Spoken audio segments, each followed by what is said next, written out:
Assalamualaikum warahmatullahi wabarakatuh. Perkenalkan, nama saya Muhammad Ogi Faris, NIM 41220066 dari Prodi Manajemen semester 2. Tugas mata kuliah Manajemen Pemasaran, dosen Bapak Muroji SEMM, mewawancarai produsen dan pedagang dari Universitas Peradaban. Sekarang di samping saya sudah ada produsen minuman kemasan teh tarik atau yang lebih dikenal jelly susu. Akan Mbak memperkenalkan diri, silakan. Iya baik, saya dengan Awalia Fathul Zakia. Di sini saya profesinya memang sebagai produsen minuman kemasan teh tarik. Tapi kami terus berevolusi, ada juga minuman sujel atau susu jelly. Oke, baik, berarti saya boleh tanya-tanya tentang usaha Mbak yang dijalani ini ya Mbak? Iya silahkan. Baik, sebelumnya sudah berapa lama memproduksi teh tarik ini Mbak?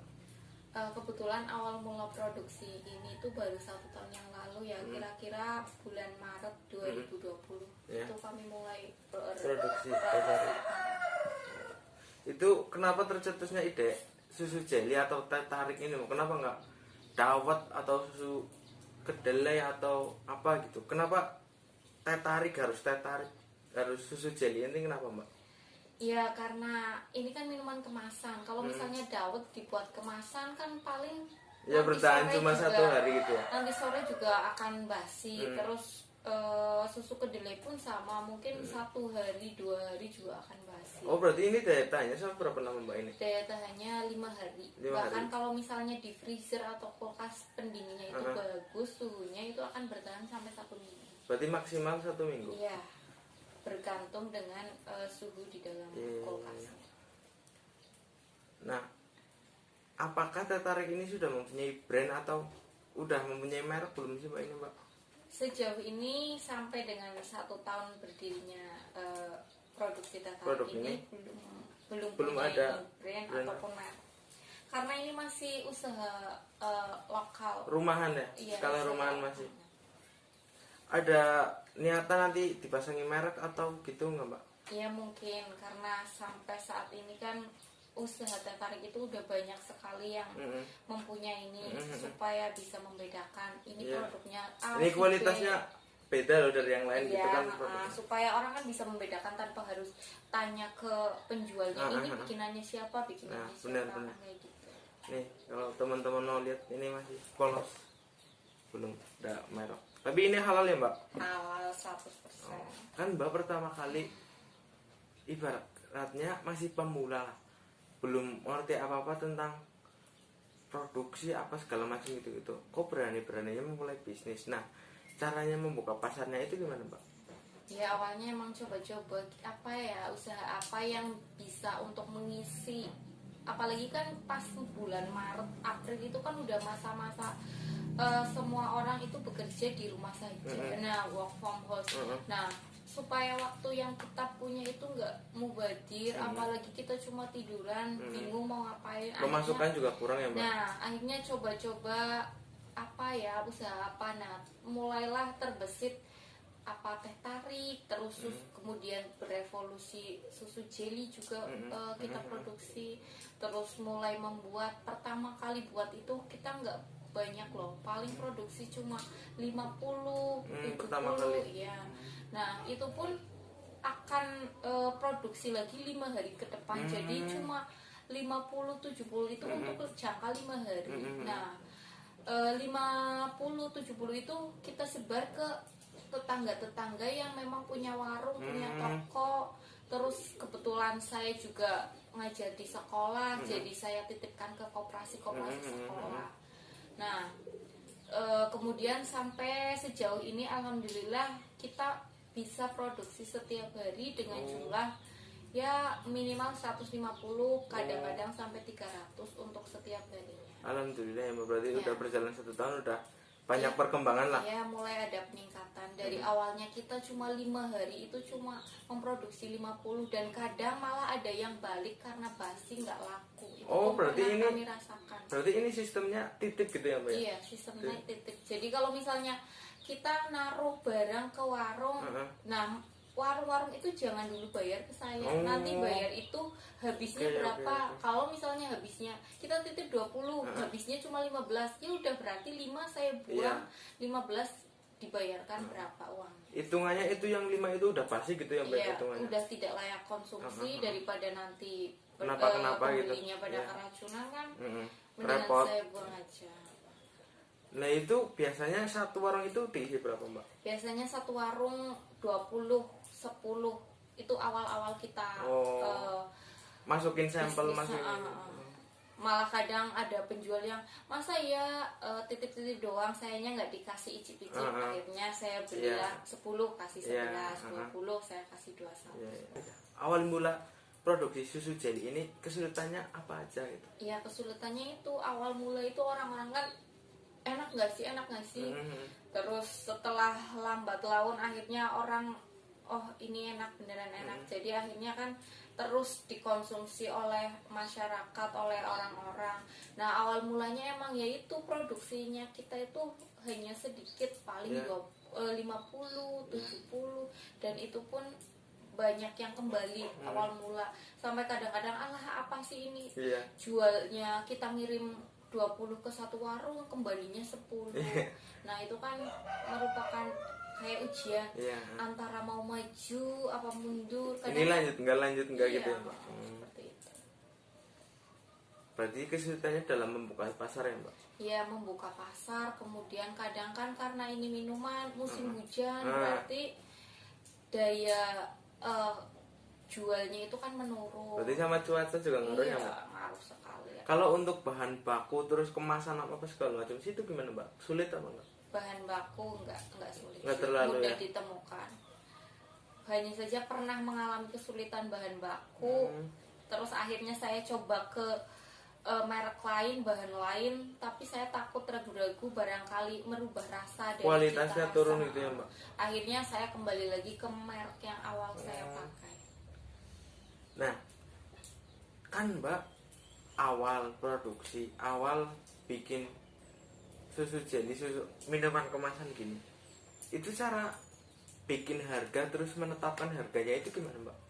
Ya dihitung aja semua bahan baku yang digunakan, terus sama tenaga, kira-kira semua total berapa. Nah baru kita lihat-lihat pasar, keadaan. Kan minuman susu jelly ini kan nggak cuma saya doang yang produksi. Nah saya sama ratakan aja sama produsen-produsen lain yang juga memproduksi susu jelly, supaya ya kita sama rata. Kalau misalnya saya lebih murah, takutnya kan dipertanyakan harga gitu ya. Terus dipertanyakan juga ini lebih murah, apa bahan bakunya banyak pengawetnya atau gimana. Udah nyoba lewat media online? Sampai sejauh ini belum. Ada niatan mau ke situ?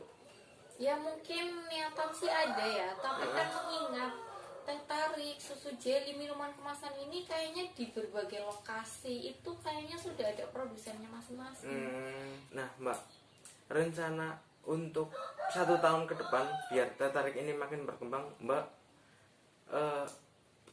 keinginannya gimana? Mungkin keinginannya lebih dibanyakin lagi pemasaran, misal di warung, di tokonya itu lebih diperbanyak. Sekarang kan masih skala lokal di satu desanya saya. Satu desa pun belum, masih sekitaran perapatan doang. Maksudnya belum ke warung-warung. Biasanya kan setiap gang juga kan ada warung di dalamnya. Nah itu belum saya telusuri. Dan warung atau toko yang saya masuki barangnya saya itu masih dalam satu keluarga. Jadi belum menyeluruh satu desa itu belum. Dan baru yang saya kenali, belum mencari-cari. Tapi sejauh itu juga saya rasa sudah sangat cukup. Kalau untuk bikin merek atau apa segala macam ada niatan Mbak? Ya mungkin ada, supaya bisa membedakan ini produk saya loh, ini itu saya. Kalau untuk udah punya merek, udah paten lah misalnya gitu. Misalnya ada orang datang mau franchise gitu, bisa nggak Mbak? Ya mungkin bisa. Mungkin bisa. Iya. Semoga aja bisa ya Mbak. Iya, kan ke depan rezeki siapa. Nah siapa yang nggak tahu kan. Oke Mbak, terima kasih segitu saja. Barangkali saya tanya-tanya yang kurang sopan atau kurang gimana, menyinggung perasaan Mbak ya, saya mohon. Baik. terima kasih, itu saja wawancara dari saya. Kurang lebihnya mohon maaf. Wassalamualaikum warahmatullahi wabarakatuh. Waalaikumsalam. Assalamualaikum warahmatullahi wabarakatuh. Kali ini saya sedang berada di rumah produksi keripik di salah satu toko di Desa Purwatan.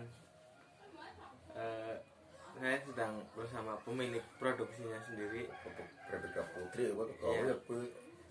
Bernama Keripik Dua Putri, yang beralamatkan di Penanjung, Desa Purwatan, dengan Pak Tahudin ini ya Mas, Pak Miftahudin.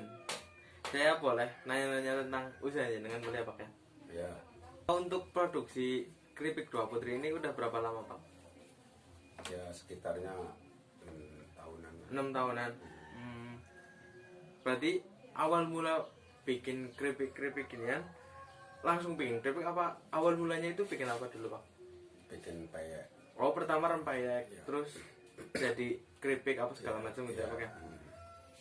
Nah, kenapa sih bikin keripik? Kenapa nggak renggining atau apa yang lain? Kenapa keripik gitu Pak? Ya kemampuan saya kan bikin keripik. Oh, emang dasarnya Iya. kemampuannya di situ sih ya Pak ya?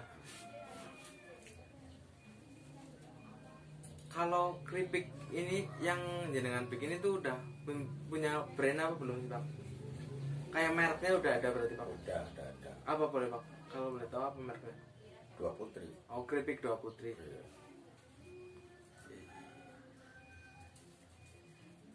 Nah, kan Bapak udah 6 tahun di bidang bisnis ini apa ya? Pertama kali cari konsumen itu caranya gimana Pak? Ya kita nyala sendiri. Oh, berarti jenengan datang ke warung-warung Iya. itu nawarin produk-produk gitu ya Pak? Oh. Cara buka pasarnya berarti gitu ya Pak? Ya, Nah, pertama kali bikin keripik ini kesulitannya apa tuh sih Pak? modal. Oh, pertama Iya, yang utama modal. itu modal. Kalau untuk bahan baku apa segala macam gampang dicari gitu ya Gampang Pak? dicari asal modal. Modalnya yang susah berarti ya Pak? Bisa modal. Kalau bahan bagus sih banyak. Insya Allah banyak gitu ya Pak? Pernah terjadi susah bahan baku nggak Pak? Pernah kalau musim kemarau. Kemarau itu bahan-bahan susah ya Pak? bahan pisang yang susah. Itu cara ngakalinya itu gimana Pak? Harus ke pasar. Ke pasar ke Nah, itu ya. Bumiayu jauh ya Pak? Berarti kalau misalnya ada mah di sekitaran juga banyak ya Pak? Nah, kalau untuk kasih harganya itu gimana Pak? Jangan kan produksi sendiri, packing sendiri apa segala macam. Nah, biar keluarnya ini harga segini nih, keripik sebungkus harga 10.000 misalkan. Nah, itu hitung-hitungannya gimana Pak? Cara Ya definisi kan definisi supaya keluar semuanya 1 kintal itu sekian jadi berapa bos kan gitu. Iya, Nah supaya ada sisanya. iya. Ada lebihnya. Juga ada untungnya gitu ya Pak ya. Nah, kalau berarti pemasarannya masih lewat warung ke warung ya Pak? Warung-warung. Ada rencana mau nyoba pemasaran online nggak Pak? Ya kalau dulu ada yang online ke Jakarta dari itu waktu orang Arab Watu Jaya. Ya, Watu Sampai Jaya. sekarang udah berhenti. Oh.